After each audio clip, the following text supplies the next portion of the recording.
Why megachurches don't work like community churches. Not all churches are built to function the same way. They may share the same language. They may quote the same scriptures. They may preach from the same Bible. But behind the scenes, they operate very differently. And many of the disappointments, frustrations, and controversies surrounding megachurches don't come from a lack of faith. They come from a misunderstanding of structure, because a megachurch does not work like a community church, and expecting it to do so often leads to heartbreak. This video is not an attack on Christianity. It is not an attack on believers, and it is not a personal attack on any one pastor. This is about systems, about scale, and about why size changes responsibility in ways people don't always anticipate. A community church is built around relationships. A megachurch is built around operations. That difference matters more than people realize. In a community church, the pastor often knows your name. They know your family. They know when you haven't been around. They notice when something is wrong. In a megachurch, the pastor knows the crowd, the brand, the message. The relationship is not personal. It is symbolic, and neither model is automatically evil. But pretending they are the same is where problems begin. Community churches are small by design, and they are local. They are intimate. They are limited in reach, but deep in connection. Their strength is proximity. If someone loses a job, the church hears about it quickly. If someone gets sick, word spreads fast. If a family is struggling, people notice. Help when it comes is informal but immediate. Not because the church is rich, but because the people are close. Mega churches are different. They are designed to scale. They are built to serve thousands, sometimes tens of thousands, of people every week. That scale requires systems, departments, committees, policies, approval processes, risk management. And when systems take over, relationships change. When a church grows beyond a certain size, it stops being relational by default and becomes procedural by necessity. That is not a moral failure. It is a structural reality. The problem begins when megachurches market themselves emotionally but operate institutionally. They speak the language of family but function like corporations. They say, "We're all in this together," but help requests go through call centers. They preach community but deliver process. And when members experience that gap, it feels like betrayal, even when no promise was explicitly broken. Here's the truth many people don't want to hear. Mega churches are not built to respond to individual crises quickly. They are built to manage volume. When thousands of people attend weekly, there will always be people in need. If a mega church tried to meet every urgent personal crisis directly, it would collapse under demand. So instead, it triages. Requests are reviewed, requests are filtered, requests are redirected, not because the church is heartless, but because it is large. This is where expectations become dangerous. People often give to mega churches believing that their loyalty, service, and financial contributions create a personal safety net. They assume that faithfulness guarantees care. But large institutions cannot function on personal obligation. They function on policy, and policy does not know your story. Community churches operate on relational accountability. Mega churches operate on institutional liability. A community pastor can say, "I know this person, I trust them, we'll help."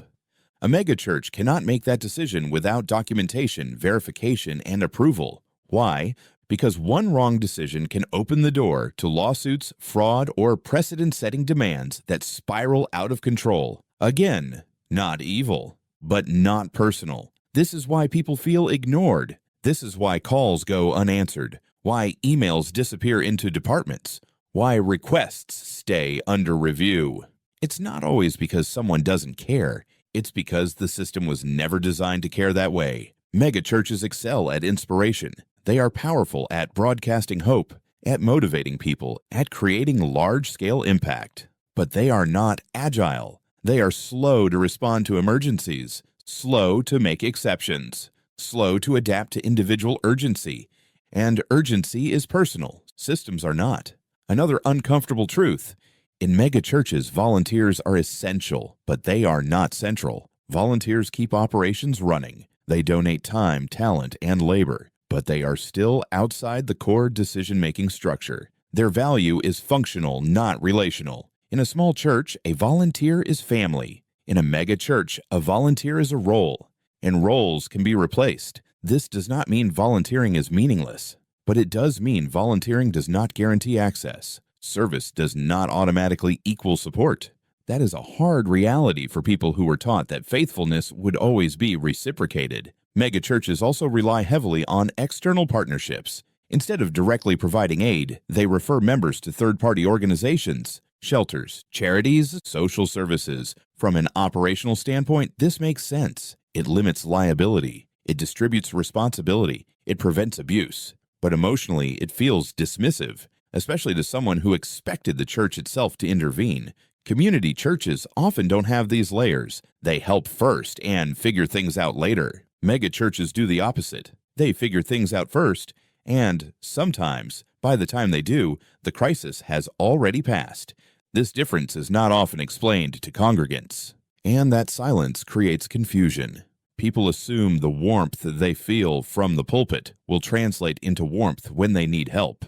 Sometimes it does. Often it doesn't. This is why stories like these keep emerging. People don't feel heard. They don't feel seen. They feel processed. And being processed when you are desperate feels like abandonment. To be clear, this is not about whether mega churches should exist. They clearly serve a purpose. They reach people who might never step into a small church. They provide spiritual entry points for millions. But they are not substitutes for close-knit community. And pretending they are does more harm than good. If there is one idea to take from this first part, it is this. Scale changes responsibility. When something grows big enough, it stops functioning like a family and starts functioning like an institution. That transition is inevitable, but it must be acknowledged. In the next part, we will examine why people stay loyal to megachurches even when their needs aren't met, and how emotional investment can override structural reality. Because understanding why people stay is just as important as understanding why systems fail. Why people stay loyal to megachurches, even when their needs aren't met. If megachurches often fail to meet individual needs, a natural question follows. Why do people stay? Why do they continue attending, serving, and giving, even when help does not come when they need it most? The answer is not ignorance, and it is not stupidity. It is emotional investment. Megachurches are extremely effective at creating emotional attachment, not by accident, by design. From the music, to the lighting, to the language used from the pulpit, everything is structured to create a sense of belonging, even when personal relationships are minimal. People don't just attend a service, they experience an atmosphere, and atmosphere is powerful. Megachurches excel at making people feel seen collectively, even when they are unseen individually. When thousands of people are moved by the same message at the same time, it creates unity. Unity feels like community, but they are not the same thing. Community is relational, unity is emotional, and emotional unity can be mistaken for personal connection. This confusion keeps people loyal long after warning signs appear. Another reason people stay is identity. For many members, the church becomes part of who they are. I go to this church becomes shorthand for values, beliefs, and belonging. Leaving doesn't just feel like changing locations. It feels like losing a piece of yourself. That kind of loss is hard to confront. Mega churches also offer consistency. The message is polished. The experience is predictable. The leadership feels stable. In uncertain times, that stability is comforting. Even if the system doesn't respond well in crisis, the familiarity keeps people anchored. There is also the issue of spiritual authority. Many people are taught, directly or indirectly, that questioning church leadership is equivalent to questioning God. Doubt becomes disobedience. Criticism becomes rebellion. So when something feels wrong, people suppress it. They tell themselves they are being tested, or impatient, or lacking faith. This internal conflict keeps them silent. Another powerful factor is sunk cost. Time spent volunteering, money donated, relationships formed. The more someone has invested, the harder it is to walk away. Leaving would mean admitting that something foundational didn't work, and that is emotionally painful. So instead, people wait. They hope things will change. They assume the problem is temporary. They convince themselves that the church will eventually show up. Mega churches also encourage aspirational thinking. Messages often focus on future breakthrough. Your season is coming. Your blessing is on the way. Your endurance will be rewarded. This keeps people oriented toward tomorrow instead of evaluating today. If help doesn't come now, they assume it will come later. That hope can be sustaining, but it can also delay hard decisions. There is also social pressure. In large churches, leaving quietly is easy, but leaving publicly feels risky. People worry about being judged, misunderstood, or labeled as bitter, so they stay silent. They continue attending even when their trust is eroding. For volunteers, loyalty is reinforced by purpose. Serving gives people meaning. It makes them feel useful, needed, valued. Even if the institution doesn't reciprocate, the act of serving itself can feel spiritually fulfilling. This makes it harder to step back and ask whether the relationship is healthy. Another factor is hope through proximity. People believe that the longer they stay, the closer they are to being seen. If they volunteer more, if they attend more faithfully, if they give more generously, eventually someone will notice. Eventually access will open up. But in large systems, proximity does not always lead to recognition. Sometimes it just leads to burnout. Megachurches also create parasocial relationships. Members feel connected to pastors who don't know they exist. They hear the pastor's voice weekly. They know their stories. They feel spiritually guided by them. That connection feels real, but it is one-directional. And when a crisis happens, that illusion collapses. When help doesn't come, people experience cognitive dissonance. They believe the church is loving. They believe they are faithful. Yet their experience contradicts both. To resolve that tension, many people blame themselves. I didn't ask correctly. I should have waited longer. I shouldn't expect anything. This self-blame keeps the institution intact at the expense of the individual. It's important to say this clearly. Staying loyal to a system that cannot meet your needs does not make you weak. It makes you human. People want to believe in what they've invested in. They want to believe that the place that nurtured them spiritually will protect them practically. That desire is natural, but desire does not change structure. Mega churches are not designed to respond relationally. No amount of loyalty can override that. This is why people often leave only after a crisis, not because they suddenly stop believing, but because reality forced clarity. When survival is on the line, hope alone is not enough. Many people don't leave angrily. They leave quietly. They stop volunteering. They stop attending regularly. They drift because confronting the truth directly feels too painful. Others leave loudly. They speak out. They share their story. And when they do, reactions are polarized. Some people empathize. Others defend the institution. This reaction reveals something important. Megachurches are not just places of worship. They are brands. And people protect brands they identify with. Brand loyalty behaves differently than relational loyalty. Brand loyalty resists criticism. Relational loyalty invites accountability. This difference explains why stories of unmet need often trigger defensiveness instead of reflection.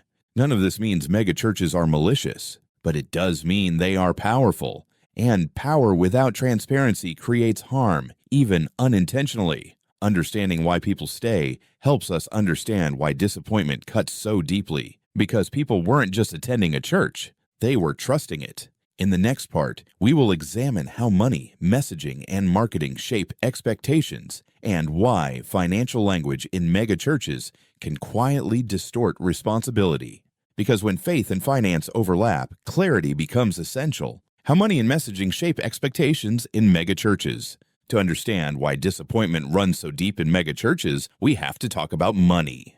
Not in a sensational way, not in an accusatory way, but in an honest way. Because money changes expectations, especially when it is discussed frequently, publicly, and spiritually. Most megachurches do not hide the fact that they need funding. They speak openly about tithes, about offerings, about generosity. They frame giving as worship, as obedience, as trust in God.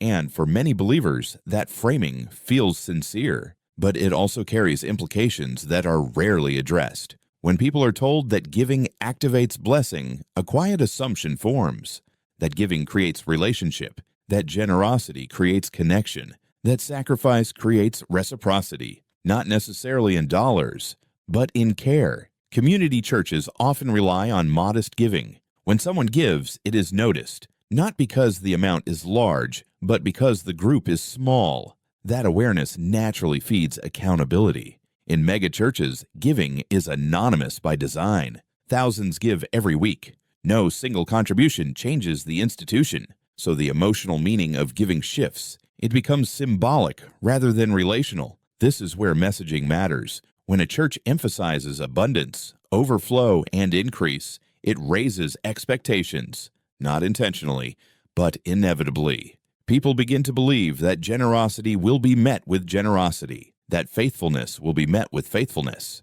And when reality doesn't reflect that belief, the disconnect feels spiritual, not just logistical. Mega churches often teach that blessings flow vertically, from God to the believer. The church becomes a conduit, not a caretaker. This theology shifts responsibility away from the institution. If help doesn't come, the implication is that God has another plan, or another timing, or another source. That framing protects the system, but leaves the individual alone with unanswered needs. This is not unique to any one church. It is a structural pattern. The larger the institution, the more abstract responsibility becomes. Megachurches also operate with budgetary complexity. Large staffs, media production, facilities, security, technology. Money is allocated across many departments. Funds given for general use cannot always be redirected easily, and funds earmarked for ministry often come with restrictions. So even when a church has significant income, that does not mean it has flexible cash. This reality is rarely communicated clearly.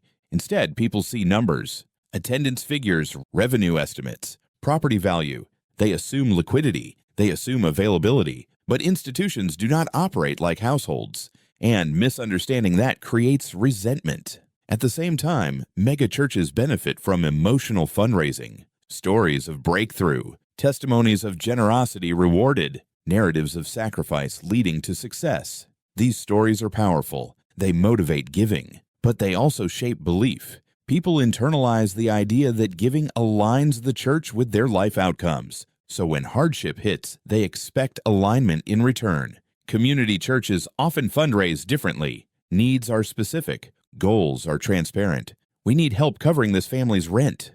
We're raising money for this medical bill. The connection between giving and impact is direct. In megachurches, impact is abstract. Money goes into the system. The system decides where it flows. This distance makes unmet expectations harder to process. Another factor is language. Megachurches often avoid talking about limits. They emphasize possibility. They talk about what God can do, not what the institution can't. This keeps messaging uplifting, but it also prevents realistic boundaries from being set. People don't hear, "We are not equipped to handle individual emergencies." They hear, "Nothing is impossible." That gap becomes painful when reality intrudes. Money also affects power dynamics. In large churches, donors may have influence, even if unintentionally. Those with resources are often closer to leadership. They attend private events. They sit in premium spaces. They receive direct communication. This doesn't mean favoritism is deliberate, but proximity follows access, and access often follows money. For average members, this creates a quiet hierarchy. Not official, but felt. People begin to wonder whether their contribution matters, whether their service is valued, whether their struggle is visible. Mega churches also monetize content, books, conferences, media, merchandise. This blurs the line between ministry and enterprise. Even when profits are reinvested, the perception shifts. The church starts to feel like a brand, and brands are expected to perform, not to nurture. This branding affects expectations on both sides. The church sees itself as a provider of inspiration. The members see themselves as supporters of a mission, but neither side clearly defines the support relationship beyond giving and attending. So when someone needs help, there is no shared understanding of responsibility. Another uncomfortable truth: mega churches are careful. They must be, because public scrutiny is constant. Helping one person publicly creates precedent. Precedent invites demand. Demand creates exposure. Exposure invites criticism. So institutions move cautiously. sometimes too cautiously for people in crisis. This caution is rational, but it feels cold, especially when contrasted with emotional messaging. When money and messaging are misaligned, trust erodes. People begin to ask hard questions. Where does the money go? Who decides? Who qualifies for help? When answers aren't clear, suspicion fills the gap. Transparency is difficult at scale, but the absence of transparency invites assumptions, and assumptions often turn into accusations. None of this means giving is wrong, or that megachurches shouldn't exist, but it does mean that financial language carries responsibility. If a church asks people to give sacrificially, it must be honest about what that sacrifice does and does not guarantee. The issue is not greed, it is clarity. In the next part, we will examine volunteer labor and unpaid service, and why devotion is often confused with obligation, especially in large religious institutions, because when service is spiritualized, boundaries disappear. Volunteer labor, spiritual obligation, and the cost of unpaid devotion. Volunteerism is often described as the heartbeat of the church. It is framed as service, as sacrifice, as obedience. In many faith spaces, volunteering is not just encouraged, it is spiritualized. And when something is spiritualized, boundaries become difficult to maintain. In community churches, volunteering is usually relational. People serve because they are known, because they are appreciated, because their absence would be noticed. Their labor is visible. Their humanity is recognized.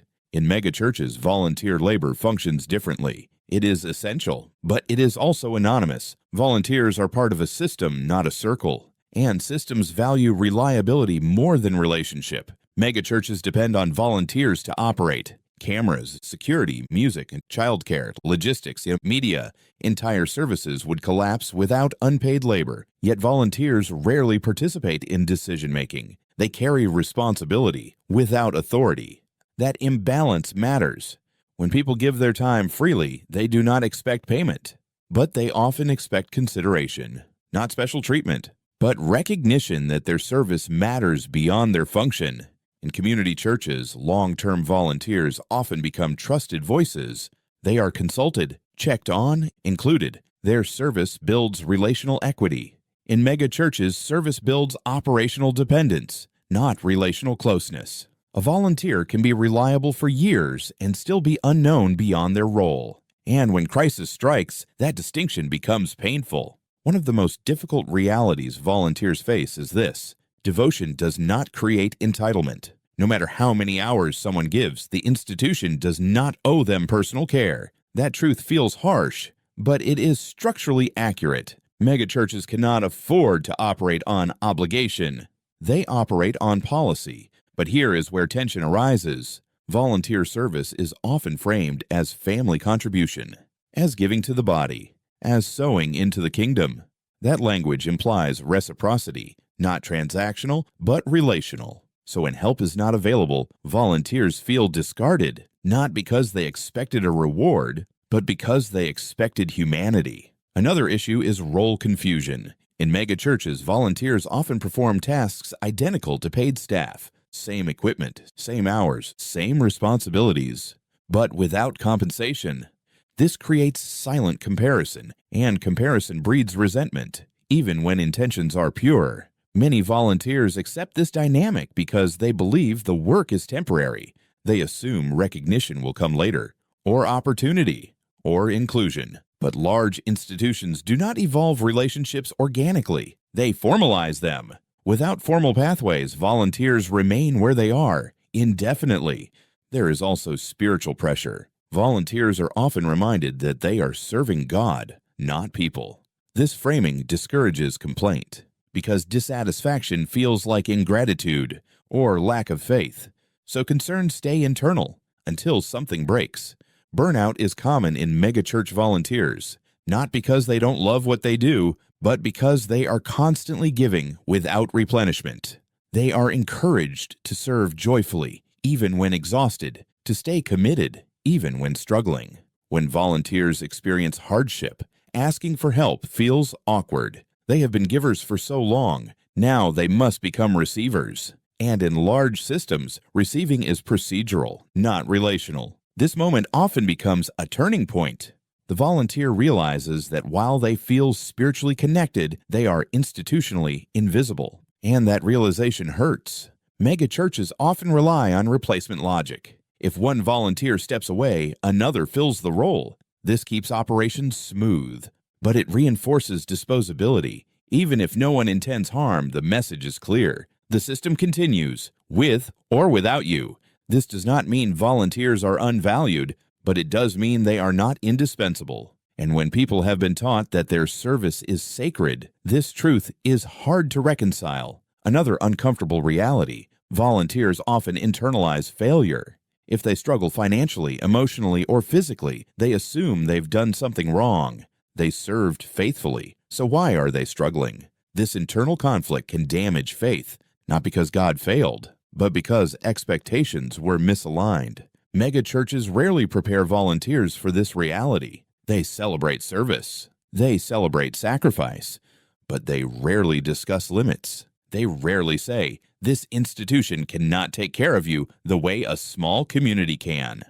And silence creates illusion. The issue is not that megachurches use volunteers. The issue is that volunteers are often encouraged to give beyond their capacity without clear boundaries. When service replaces self-care, harm follows. Community churches, by contrast, often slow people down. They notice when someone is overwhelmed. They encourage rest, not because they have better theology, but because they have visibility. Megachurches lack that visibility. And when no one sees strain, strain becomes silent. This is why stories from longtime volunteers are often the most painful. They didn't just attend, they built something. And when they needed help, they discovered they were builders, not beneficiaries. This realization does not mean their service was meaningless, but it does mean it was misunderstood. In the next part, we will examine crisis response and why megachurches often fail at urgent, time-sensitive care, even when they have resources. Because when systems meet emergencies, speed matters more than intention. Why megachurches struggle during personal crises. Crises do not wait for approval. They do not pause for review. They do not respect process. When someone is facing eviction, illness, hunger, or sudden loss, time becomes the most critical factor. And this is where megachurches struggle the most. Megachurches are not designed for urgency. They are designed for consistency, weekly services, scheduled programs, planned initiatives. Emergencies disrupt order, and large systems resist disruption. In a community church, a crisis travels quickly. Someone hears about it. Someone tells the pastor. Someone takes action. Decisions are made informally. Help arrives imperfectly, but promptly. In a mega church, crises enter a queue. They become requests, forms, cases. They are assessed alongside hundreds, sometimes thousands of others. No matter how urgent the situation feels to the individual, it becomes one item among many. This is not because leadership is indifferent. It is because urgency does not scale. Large churches receive constant requests for help. Housing, food, medical bills, utilities. If every urgent case were treated as an emergency, the system would collapse. So the institution protects itself by slowing down. And slowing down can feel cruel, even when it is strategic. Megachurches rely on verification. They must confirm details, assess need, determine eligibility. This process exists to prevent fraud and misuse, but verification takes time, and time is a luxury that people in crisis do not have. Another challenge is risk management. Helping someone financially carries legal and financial implications. What if the funds are misused? What if the help is seen as favoritism? What if it creates expectation for others? Megachurches operate under intense scrutiny. Every action is evaluated for precedent, so leadership hesitates. This hesitation is rational, but it is devastating for someone who is desperate. Megachurches often respond to crises by offering referrals, shelters, community organizations, government assistance. From an operational standpoint, this is efficient. From a human standpoint, it feels dismissive, especially when the person seeking help expected direct intervention. Community churches often don't have referral networks. They help directly, even when it stretches them. They trust relationships. Megachurches trust systems. Another problem is communication lag. Large organizations move slowly. Calls go unanswered. Emails are forwarded. Messages are delayed. People in crisis interpret silence as rejection, even when a decision hasn't been made yet. This silence erodes trust. People feel ignored. They assume the worst. And once trust is broken, explanations feel hollow. Megachurches also struggle with prioritization. How do you decide whose crisis matters most? Who gets help first? Who qualifies? These decisions are morally complex, and large institutions often avoid making them decisively, so cases remain under review. For someone facing eviction or hunger, under review feels like abandonment, not because it is meant to be, but because it does not match the urgency of the moment. Another reality is emotional distance. Staff members handling requests often do not know the person. They read summaries. They see numbers. They do not feel the panic. That distance protects staff from burnout, but it also strips requests of urgency. In community churches, crises are personal. In megachurches, crises are administrative. That distinction changes everything. Megachurches also avoid public acknowledgement of individual crises. Helping quietly prevents backlash. It prevents accusations of favoritism, but it also removes visibility. No one knows help was given or denied, so stories spread without context. This leads to another issue: reactionary care. Megachurches often respond only when pressure becomes public, when stories go viral, when criticism grows. This creates the appearance that help is contingent on exposure, even if that is not the intent. For people in crisis, this reinforces a painful belief that they must suffer loudly to be heard, that dignity must be sacrificed for attention. Community churches rarely face this dynamic. Help is informal. It doesn't need to be justified publicly because accountability is relational, not reputational. Mega churches are constantly protecting reputation, not necessarily out of vanity, but because reputation sustains operations, and operations sustain reach. But when reputation comes before responsiveness, people suffer. This creates a tragic paradox. Mega churches often have more resources than small churches, but they are less able to deploy them quickly because speed requires trust, and trust is harder to maintain at scale. This is why crises become breaking points. People forgive slow responses during stability. They do not forgive them during emergencies. Many people do not leave mega churches because of theology. They leave because of timing.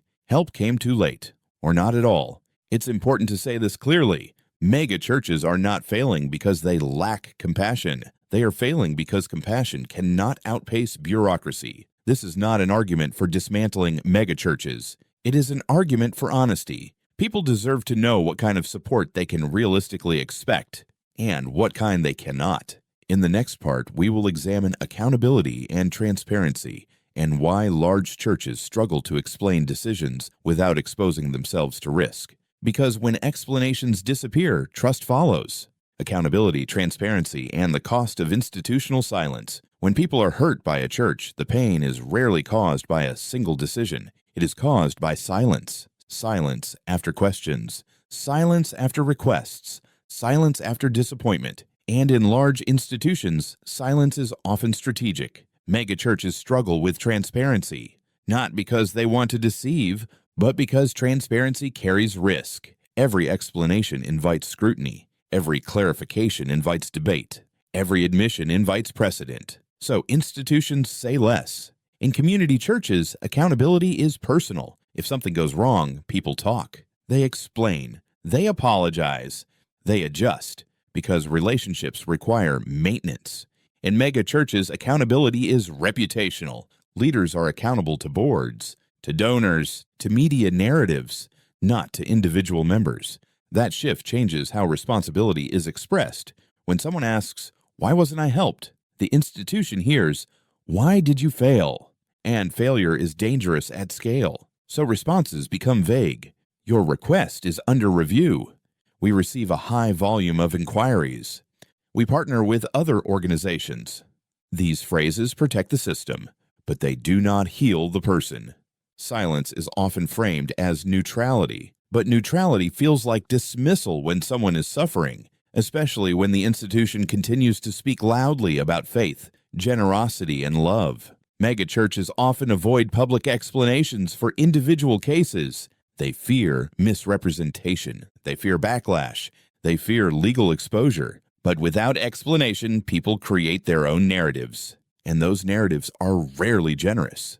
Transparency does not mean revealing every detail. It means setting expectations. It means saying clearly, this is what we can do. This is what we cannot do. This is how decisions are made. When those boundaries are unclear, disappointment becomes inevitable. Another issue is diffused responsibility. In large churches, no single person owns the outcome. Requests pass through departments. Departments pass them upward. Decisions stall. When responsibility is shared by many, it belongs to no one. And when no one owns the decision, no one communicates it clearly. Community churches rarely have this problem. The pastor is accessible. The leaders are known. Even when help isn't possible, explanation is immediate. That explanation preserves trust. Megachurches often rely on corporate-style governance, boards, committees, policies. This protects the institution, but it distances leadership from consequences. People feel the impact of decisions, but they don't know who made them, so frustration has nowhere to go. This frustration often turns inward. People blame themselves. They assume they didn't qualify. They assume they asked incorrectly. They assume they were forgotten, and silence confirms their worst fears. Another issue is selective visibility. Megachurches publicly celebrate wins, growth, attendance, giving, but struggles are handled privately. This creates an imbalance. People see success but not strain. They assume the institution is thriving, so unmet needs feel like intentional neglect. Transparency could correct this, but transparency complicates messaging. It introduces nuance into narratives of abundance, and nuance does not market well. Megachurches also fear setting expectations they can't meet.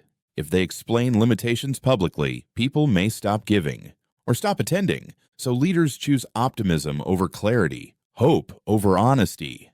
And that choice has consequences. When people feel unheard, they eventually speak elsewhere, online, publicly, emotionally, and when that happens, institutions react defensively. They deny, they minimize, they distance. Not because the pain isn't real, but because public acknowledgement feels like surrender. This creates an adversarial dynamic. The individual seeks validation, the institution seeks protection, and trust dissolves. Another uncomfortable truth: megachurches are better at prevention than intervention. They encourage positive thinking, personal responsibility, faith-based resilience. These messages help many people, but they do not replace material support. And when prevention fails, intervention is slow. Community churches intervene first. They prevent later. Megachurches reverse that order. None of this means megachurches are uncaring, but it does mean they are constrained. And constraints must be acknowledged. Silence may protect the institution, but it costs people their sense of belonging. And once belonging is lost, faith often follows. This is why transparency matters, not to assign blame, but to preserve trust. In the next part, we will examine faith, theology, and responsibility, and how spiritual language can unintentionally excuse institutional inaction. Because when faith is used to explain delay, people suffer quietly. When faith language replaces responsibility, faith language is powerful. It shapes how people understand suffering. It shapes how people interpret delay. It shapes how people assign responsibility. In healthy spiritual spaces, faith offers comfort without denial. In large institutions, however, faith language can quietly replace accountability. Megachurches often emphasize trust in God's timing. They encourage patience, endurance, hope. These messages are not wrong, but when applied to institutional failure, they become deflective. When someone asks for help and receives silence, they are often told to pray. When a decision is delayed, they are encouraged to wait on God. When resources are unavailable, they are reminded that God is their provider. These responses may be spiritually sincere, but they also shift responsibility away from the institution. Community churches rarely rely on faith language alone. They pray and act. They acknowledge limitations and still try. Faith motivates response rather than replacing it. In megachurches, faith language often fills the gap where response should be, not intentionally, but conveniently. Another issue is spiritual hierarchy. Leaders are often positioned as spiritual authorities whose decisions are assumed to be divinely guided. Questioning leadership becomes questioning God's will. This discourages critique, especially during moments of vulnerability. People in crisis often doubt themselves before they doubt the church. They assume God is testing them. They assume they must endure silently. They assume asking again shows a lack of faith, and silence deepens. Megachurches also emphasize personal responsibility theology. You must manage your finances wisely. You must steward your life well. You must remain faithful. These teachings can empower, but when hardship arises, they can also isolate. People blame themselves for circumstances beyond their control. This internalization of failure protects the institution. If the individual believes they are at fault, the system remains unquestioned. Another theological framing that causes harm is blessing conditionality, the idea that obedience leads to favor, giving leads to increase, faithfulness leads to protection. When these promises are emphasized without nuance, people expect outcomes. And when outcomes don't appear, confusion follows. Community churches often contextualize these teachings. They remind members that faith does not guarantee ease. Megachurches focused on inspiration sometimes oversimplify. Complex theology doesn't always fit into mass messaging. Another problem is testimony culture. Megachurches showcase success stories, breakthroughs, healings, financial wins. These stories inspire, but they also create pressure.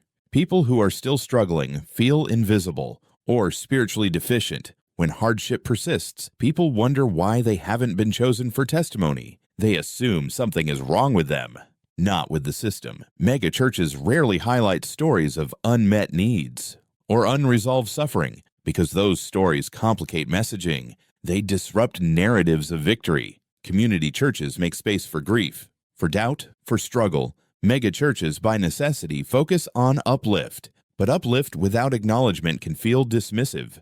Faith language also affects conflict resolution. When people raise concerns, they are encouraged to forgive, to let go, to avoid bitterness.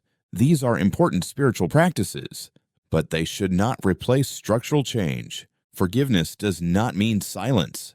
Megachurches often interpret critique as division. They prioritize unity, but unity without accountability becomes suppression, and suppressed concerns resurface later, louder. Another subtle issue is spiritual bypassing. This happens when spiritual explanations are used to avoid practical solutions. It's in God's hands. Everything happens for a reason. God is working behind the scenes. These statements comfort from a distance, but they do not feed families. Community churches balance faith with presence. Megachurches balance faith with messaging, and messaging cannot substitute for care. This does not mean megachurch theology is false. It means theology becomes distorted when scaled. Nuance disappears, complexity flattens, and people fall through the cracks. Many people leave megachurches not because they lose faith, but because faith was used to justify absence. They still believe in God. They just no longer trust the institution. This loss of trust is profound because people expected the church to embody faith, not just preach it. It's important to clarify, mega churches are not intentionally manipulating faith language. They are responding to scale. Large audiences require simplified messages, but simplification has consequences. When spiritual language replaces responsibility, suffering becomes invisible, and invisible suffering accumulates. Community churches absorb suffering. Mega churches deflect it, not because they don't care, but because they cannot carry it at scale. Understanding this helps explain why people feel spiritually disillusioned, not because God failed them, but because the system was never designed to hold them. In the next part, we will examine what accountability could realistically look like in mega churches and whether reform is possible without dismantling scale, because criticism without solutions leads nowhere. What accountability could look like in mega churches, criticism without direction leads nowhere. So the question becomes, if mega churches cannot function like community churches, what can they realistically do better? The answer is not dismantling scale, it is managing expectations. And accountability begins with honesty. The first step toward accountability is clarity of purpose. Megachurches must define what they are and what they are not. They are broadcasters of faith. They are large-scale spiritual environments. They are not personal safety nets. Stating this clearly would prevent much of the disappointment people experience. Community churches offer care through proximity. Megachurches offer inspiration through reach. Neither is superior, but confusing the two creates harm. Megachurches could begin by publicly outlining support limits, not in legal language, in human language. We help in these ways. We cannot help in these ways. Here is how decisions are made. Clarity may reduce emotional giving, but it increases trust. Another critical reform is separating spiritual messaging from material expectations, encouraging generosity without implying protection, teaching faith without suggesting immunity, helping people understand that giving is worship, not insurance. This theological clarity protects both believers and institutions. Megachurches could also improve crisis communication. Even when help is not possible, response matters. A clear no with explanation is kinder than silence. Closure prevents false hope. Hope deferred damages trust. Institutions often fear saying no, but ambiguity hurts more, especially when time matters. Another reform is creating dedicated crisis funds with strict scope, not open-ended assistance, but limited, transparent aid. Short-term help, clear eligibility, clear limits. This prevents abuse while offering meaningful support. Megachurches could also empower smaller, semi-autonomous communities within their structure. Not just small groups for study, but care teams with authority. People who can act, not just listen. This bridges the gap between scale and intimacy. Community churches thrive because authority is close to need. Megachurches could replicate this in controlled ways. Volunteer reform is also essential. Megachurches should clearly define the relationship between service and support. Serving does not guarantee assistance, but volunteers deserve clarity and care pathways, especially for long-term contributors. Another key accountability measure is leadership visibility during crises. Not every case needs personal intervention, but acknowledging struggle publicly builds credibility. It reminds people that leaders are aware, not detached. Transparency also requires financial education, helping congregants understand how money flows, what funds are flexible, what funds are restricted. This reduces assumptions and resentment. Megachurches could also implement feedback systems that lead to action, not just surveys, but follow-up. When people feel heard, even disappointment is easier to accept. None of these reforms require abandoning scale. They require intentional design. But here's the hardest truth. Accountability costs growth. Honesty limits fantasy. And fantasy fuels attendance. Megachurches must decide what they value more: expansion or trust, reach or depth. Some will choose growth. Others may choose reform. Neither choice is immoral, but pretending both can be maximized leads to harm. Another necessary reform is explicit referral ownership. If a church refers someone to an outside organization, it should follow up, not to control, but to care. Referrals without follow-up feel like dismissal. Megachurches could also normalize leaving without shame. Not everyone belongs in a large institution, and that is okay. Encouraging people to find environments that meet their needs is not failure, it is stewardship. Community churches do this naturally. Megachurches resist it because retention sustains scale, but forcing fit leads to quiet suffering. Accountability also requires internal humility, acknowledging that size creates blind spots, that not every need can be met, that good intentions do not equal good outcomes. Megachurches often excel at teaching humility to individuals. They struggle to practice it institutionally. This does not mean megachurches cannot change, but change must be intentional, not reactive. The goal is not to turn megachurches into families. That is unrealistic. The goal is to stop advertising them as such. When institutions tell the truth about their limitations, people adjust expectations. and disappointment decreases. In the next part, we will examine what believers can do to protect themselves spiritually and practically when navigating large church environments, because systems may not change quickly, but individuals can. How believers can protect themselves in megachurch environments. Systems change slowly. Institutions change cautiously, but individuals cannot afford to wait for reform when their spiritual and emotional well-being is at stake. So the most practical question becomes this: how can believers protect themselves while participating in megachurch environments? The answer is not fear, and it is not cynicism, it is discernment. The first step is understanding what a megachurch can realistically provide. Megachurches are excellent at inspiration, they are effective at teaching broad principles, they create momentum, they create energy, but they are not equipped for personal oversight. Recognizing this prevents misplaced expectations. Believers must stop assuming that attendance equals care. Presence does not guarantee visibility. Loyalty does not guarantee access. Service does not guarantee support. These assumptions are emotionally comforting, but structurally inaccurate. The second step is separating faith from institution. Faith is personal. Institutions are organizational. When people merge the two, disappointment becomes spiritualized. If the church fails them, they assume God failed them. That conclusion is devastating and unnecessary.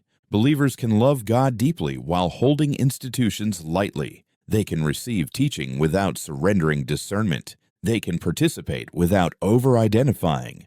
This balance preserves faith even when systems disappoint. Another critical step is diversifying spiritual support. Megachurches should not be the only place people seek guidance, care, or accountability. Healthy faith includes trusted relationships, small prayer circles, mentors, community outside the main institution. When crisis hits, these connections respond faster than systems ever will. Community is not a building, it is people. Believers should also set clear boundaries around service. Serving is meaningful, but service should not replace self-care. If volunteering begins to harm finances, health, or family, something is wrong. Not spiritually, structurally. Megachurches often celebrate sacrifice, but sacrifice without sustainability leads to burnout. Believers must learn to step back without guilt.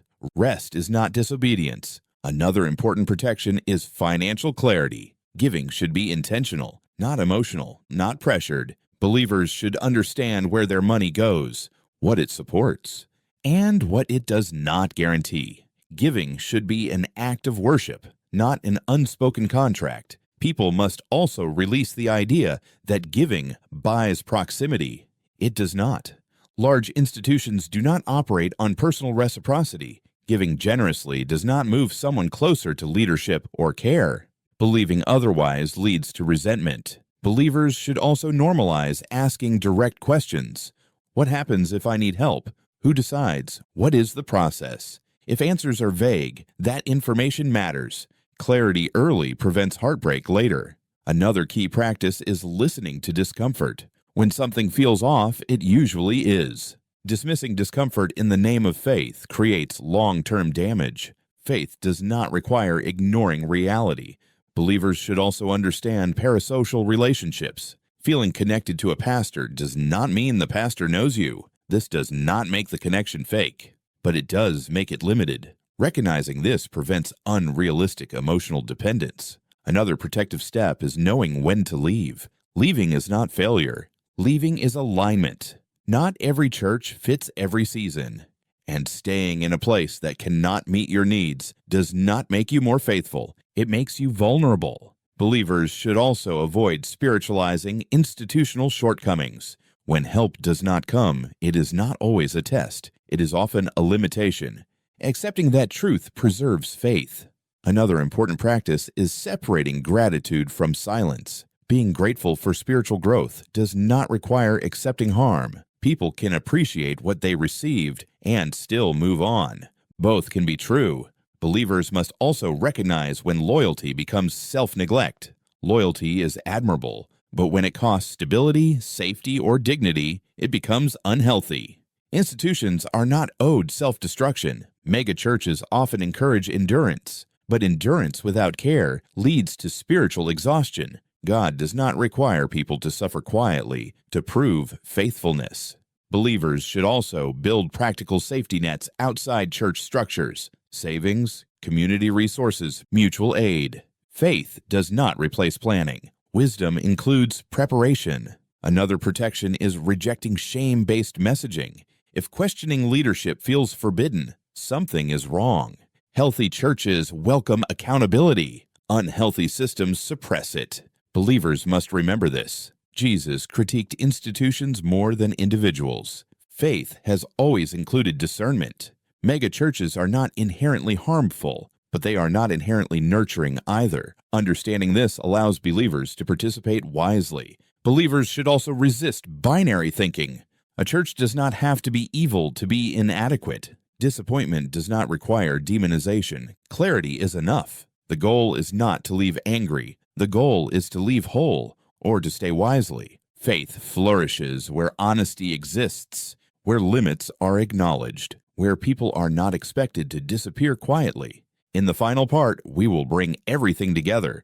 We will examine what this conversation ultimately reveals about faith, power, and responsibility, and why the future of church depends on truth, not size. What this conversation really reveals about faith, power, and responsibility. At its core, this conversation is not about megachurches. It is about power. It is about responsibility. And it is about what happens when faith intersects with scale. Megachurches did not arise by accident. They exist because people are searching for hope, searching for meaning, searching for belonging. And for many, megachurches provide an entry point into faith that might not otherwise exist. That matters. But growth changes everything. When an institution grows large enough, it stops functioning like a community and starts functioning like a system. And systems require management more than care. This is not a moral failure. It is a structural one. The danger is not size itself. The danger is pretending size does not change responsibility. When institutions claim intimacy they cannot deliver, people suffer, not because they expected perfection, but because they expected honesty. Throughout this series, one theme has repeated again and again: mismatch. Mismatch between messaging and capacity. Mismatch between expectation and reality. Mismatch between faith language and institutional action. That mismatch is where harm occurs. Megachurches are powerful. They influence culture, politics, economics. With that power comes responsibility, not to save everyone, but to tell the truth about what they can and cannot do. Faith thrives in truth, not in illusion and not in silence. Truth sets boundaries, and boundaries protect people. Community churches and megachurches serve different purposes. Neither replaces the other, but pretending they are interchangeable creates confusion, and confusion breeds disappointment. This conversation also reveals something deeper. People do not leave megachurches because they stop believing. They leave because they stop feeling safe. Safe to ask. Safe to struggle. Safe to be human. Faith was never meant to erase need. It was meant to meet it. And when institutions cannot meet need, they must say so clearly. Silence does not preserve faith. It erodes it. Another uncomfortable truth is this: institutions will always protect themselves. That is what institutions do.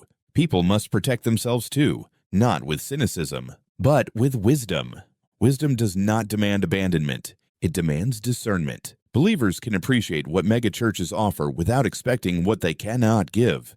That balance preserves both faith and dignity. This conversation is also about shame. The shame people feel when they struggle, when they ask for help, when help does not come.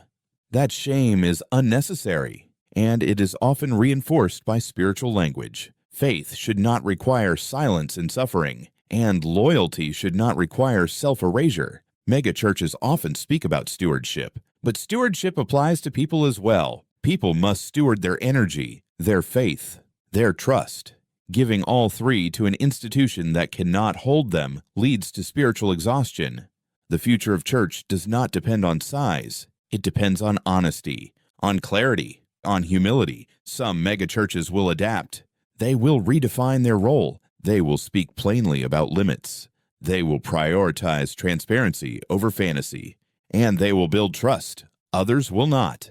They will continue to grow, continue to inspire, continue to operate efficiently, but at the cost of relational depth. That is a choice, not a sin. The responsibility of believers is not to fix institutions. It is to live faithfully. Faithfully does not mean unquestioningly. Faithfully means truthfully. The responsibility of churches is not to meet every need. It is to stop implying that they will. Clarity is compassion. If there is one final truth worth holding on to, it is this: a church can be good and still not be right for you. Leaving does not negate what you received. Staying does not require silence. Faith is larger than any institution, and no institution deserves blind allegiance. This is not a call to abandon church. It is a call to understand it, to choose wisely, to expect honestly, to give without illusion. Megachurches will continue to exist. Community churches will continue to thrive. The healthiest faith journeys will often include both, at different times. But faith flourishes most where truth is allowed to speak, even when that truth is uncomfortable, because faith should not fracture people. It should form them, and formation requires truth.